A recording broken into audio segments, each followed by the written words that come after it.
कितनी बड़ी चुनौती मानते हैं आप पश्चिम बंगाल के चुनाव को? हमारे लिए तो बहुत आसान है चुनाव।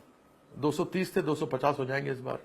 उसके पहले भी बड़ा एंटी इनकम्बेंसी बड़ा आए थे, अब की बार 205 कर रहे थे मोदी जी, अमित शाह जी, दीदी और दीदी करके गए थे।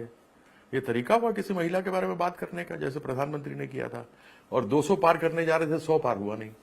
आपने एकला चलो रे की बात कही, लेकिन केंद्र में तो आपको अलायंस करना पड़ेगा। अगर हम मान के चलें कि 2029 के चुनाव में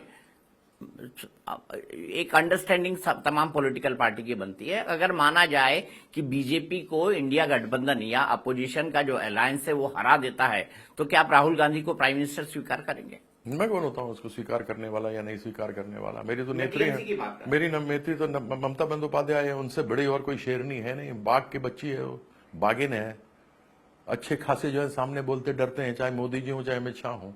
सामने आते हैं तो भीगी बिल्ली बन जाते हैं। तो इस देश में अगर कोई प्राइम मिनिस्टर बनेगा तो ममता बनर्जी बनेगी, इसके अलावा कोई दूसरा कोई नहीं बनेगा। ममता जी 2029 में प्रधानमंत्री? ममता फॉर पीएम? यस, ममता बंदोपाध्याय बनेगी और वही डिजर्व करती है, वही जानती है। सरकार इतने सालों से उन्होंने चलाया, उनको अनुभव है, केंद्र में भी मंत्री रही हुई है, विधानसभा में भी थी। जब उनके साथ मारपीट किया था लेफ्ट वालों ने, तो उन्होंने कसम खाई थी कि मैं यहां जब आऊंगी तो सीएम बन के ही आऊंगी, तो चली गई 2011 में। देख लीजिए, 1998 में 1998 में पार्टी बनी, 2011 में वहां थी। वही है पीएम, दूसरा कोई और है ही नहीं।